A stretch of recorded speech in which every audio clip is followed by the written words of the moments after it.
everybody, we're back with my favorite series ever, How to Train Your Dragon. I am so sorry things took a while. I've had a big project I was working on.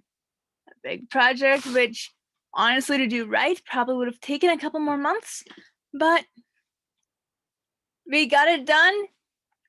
Probably at least 90% to, well, I worked on a cladogram. A cladogram is something used in biology and science to use similar and differing traits to try to determine how long ago different species had common ancestors in relation to others. In this case, the How to Train Your Dragon species. There are a lot of them. I think at one point I tried to count and there were 92 that I was working with here. I'm pretty sure I actually missed some, but I may have been miscounting too. But yeah, like cladograms is something that I did a lot as a biology student. I will say that I think the largest cladogram I've done before was like 20 different species, not 92. And this is not well done, since there are some Dragon 9 realm species in here, this makes things difficult, but assuming that all these species exist at the same time, like extant or currently existing species should all be at the same level, and theoretically, like in a real world, like this would mean that these species are already extinct and these ones live longer. That's not what I'm trying to do with this cladogram. It was just trying to make this happen. That aside, did a cladogram trying to use an ancient dragon as a base point and try to find derived characteristics from there and see which dragons are more or less related to others. I came up with some very interesting surprises. So, let's start at the beginning. I think we're just going to do one line here right now. So, first of all, you want to find an old ancestor, or not necessarily an ancestor, but an older base point. I went and I looked up How to Train Your Dragon, Ancient Dragon, and came up with the Viagorgon. I do think that this might be cheating. I'm confused because this looks like canon artwork for Book of Dragons.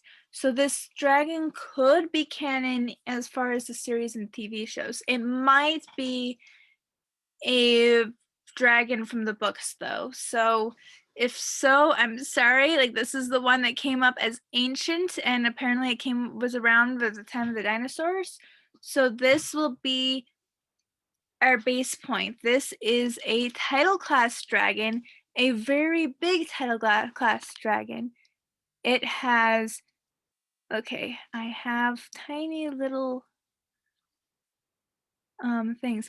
This breathes fire and shoots bony projectiles. It has very large teeth. You can see it has a row of spikes. And this is basically all we get of it. I don't really know much more about it, but this is our Leviagorgon. This one breathes fire. But I'm actually want to go. We have a lot of dragons in our How to Train Your Dragon universe which do not breathe forms of fire. So I want to go with an evolutionary tree where we have an ancestor that lost the ability to breathe fire. So we go on this tree, and here we have dragons that are similar, which they can't breathe fire, and they have an expandable gullet. So here we go. This is the Fathom Fin.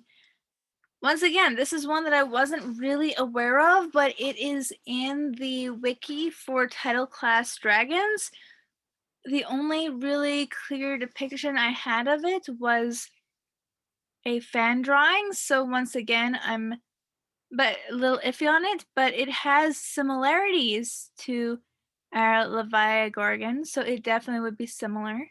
But now we have dragons with expandable gullets and smaller legs, but it doesn't really have a fire type listed. So let's add Sonic Roar as a means to defend itself.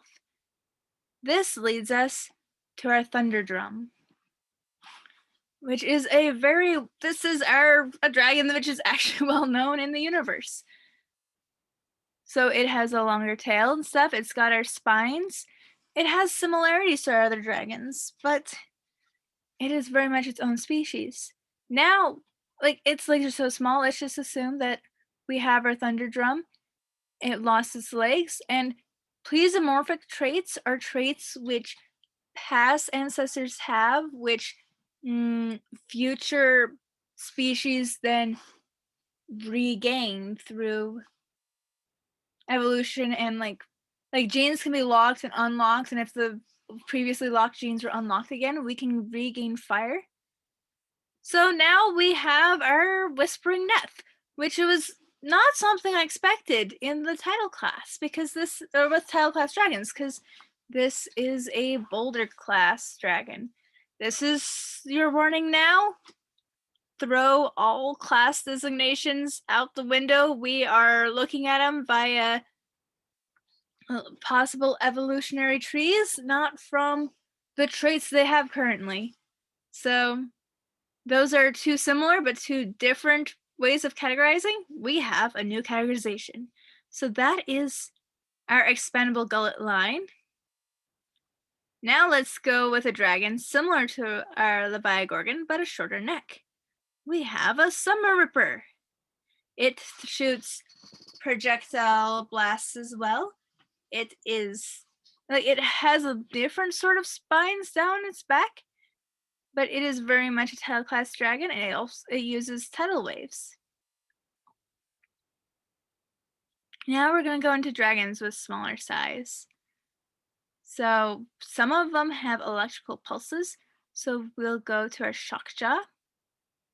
And let's just say that the electric dragons probably all evolved together. So we have our Shockjaw, and with two heads, we have our Sea Shocker. Now we go back to our Summer Ripper, and honestly, Summer Ripper and Wrecker sometimes are in the same, or categorized as the same, though they do appear to be different dragons. So like this one got smaller size, and we're going into our Acid Dragon line. So we have our Wrecker. We have going with, now we have our Flightmare with an algae diet, which was kind of a surprise as well. I'm starting to see that I'm wondering if dragons, our ancestral dragons, are very highly susceptible to sunburn, because you will see that as we get dragons which are more terrestrial, we'll have various adaptations that would lead to having them less likely to be sunburned. This one's nocturnal. See, we're getting streaming bursts. So let's go on this line where we're going to keep going with the acidic. We have our Cyclifier, which is an acid burst. We now have another one. So we can take a Cyclifier and we take it out of water and take away its front legs and its wings. We kind of have a Speed Stinger. We still have our vestigial wings here with acid. And now we're going to go through more lighter type dragons and stockier type. So we have our Gobstocker, which is another, we have a far stouter acid blast dragon. And something happened to, like, we definitely have tougher skin going with these other ones that allow them to be more terrestrial. We have that one. And if we keep on going this route, so then we lack ornamentation for a better ambush predators, since these are more sedentary creatures. We now have our sweet death. This one also has a sweet aroma, which you'll find elsewhere in the acid line. And then if we take the wings off, we then have our cavern crasher. Then over this way, continuing with our acid dragons, we have our change wing. And it had, like, this is something that really surprised me. The change wing, I came to a conclusion, was related to the stab trapper. The stab trapper being something I had always thought was more related to the zippleback. But you look at the back ornamentations, you look at, like, okay, these have 3 jaws, but look at the shape of the jaw here between this one and these ones.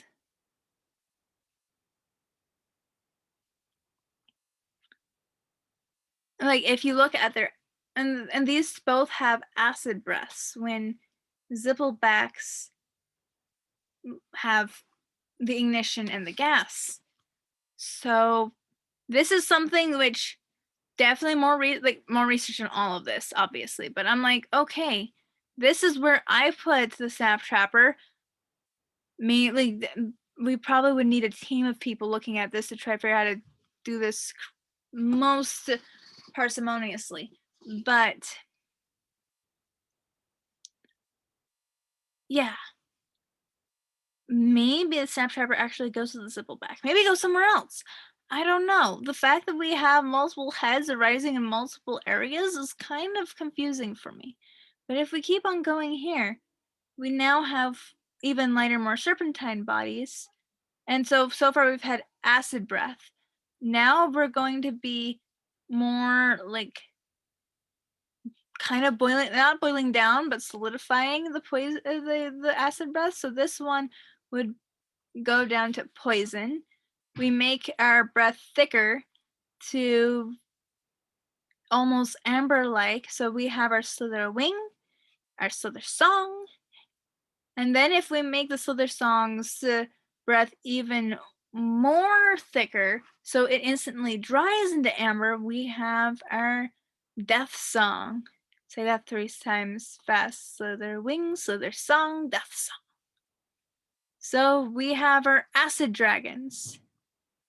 After that, we have the tide glider. It also has acid, but it has gained 2 new abilities we have not seen so far in these dragons. It has healing saliva and water blasts. After that, I don't see any references to dragons using acid, so our ancestor lost his acid. Now we have some interesting things going on. Now we have superheated water. It may have healing saliva, but if you're burnt too much, you will never know. We have our Skuldrin. This one we actually see evidence for.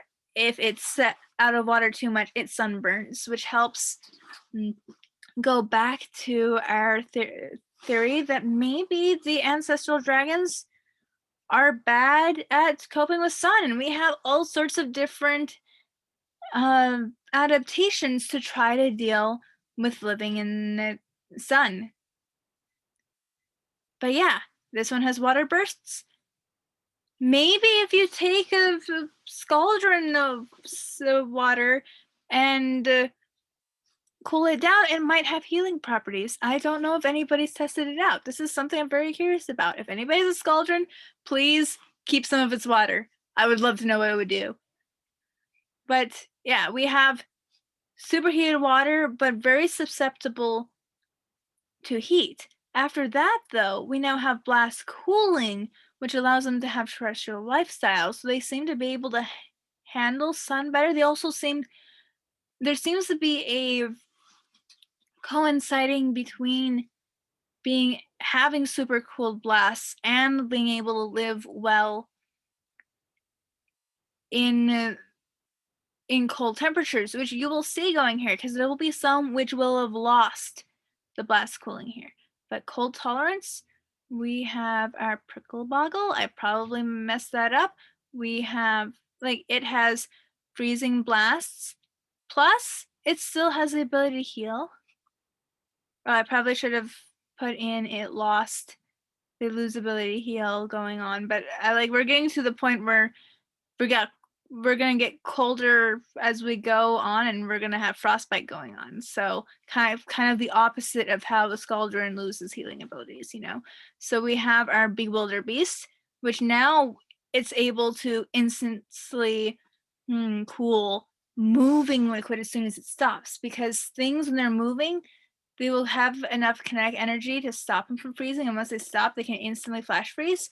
So we're getting to the flash freeze point with our Bewilder Beast. We've also regained the plesiomorphic gigantic size from our Leviagorgon. Also, we have like the tusks. I don't know where the tusks came from. Other areas, other species elsewhere also have tusks. So this is an interesting thing. But now we're getting even colder with our Shivertooth, colder with our Gronksicle, which is far away from our Gronkle. Like, once again, we have another Boulder class surprise. Then we have our Snow Wraith, which is very similar to these guys, but we are losing the front legs. We're going bipedal. But let's go back to our Bewilder Beast. We have another branch over here. Now, everybody, hold on to your seats. This one is one that really surprised me. So we're going into our cold frosty breath types. Can anybody guess which snow breathing dragon we haven't covered yet? The woolly howl. It has thicker scales, which will help allow it to be more terrestrial. It has snow breath. It also is very adapted to cold areas. But we have our woolly howl here. What do you think we're gonna go next? We have our sand wraith, which honestly, when we had it in title class, I couldn't believe it. But guess what? It's next to the title class. And if you look at it, like, their tails are similar to the tails of other title class dragons. Like it makes sense that they have a similar evolutionary lineage. They're definitely way more terrestrial. But yeah, this one has gained the plesiomorphic fire back along with the Whispering Death, though. Like, this one is very much blast type. Like the others, like, they stream cold. This one has blasts of snow. This one has blasts of fire and is no longer particularly cold tolerant. But here we go. Guess what? The Fury Dragons. Toothless Light Fury. The Nightlights. Honestly, since they can all interbreed, I consider them one species. This is one of the species definitions within biology. They are related to title class dragons, which explains the fin arrangements and things like that. So we have ice, fire, then we get superheated till we get into plasma blasts. So here we go, guys. That was my big surprise for dealing with our water type dragons. We have way more dragons left to go, but this is how I arrange them by family. Going from the dragons that lost their fire, after using Leviagorgon as our, okay, it's not our ancestor, but representative of ancestral traits. So yes, what do you guys think about this? Did you like this? Did you not like this? I know I'm going to be put on the stake for the fact that Toothless was not at all related to the Skrill. Hold on your seats for that. And yeah, did you like it? Did you not like it? Did you think I did a terrible job? Like, comment, subscribe, let me know. Have a wonderful day.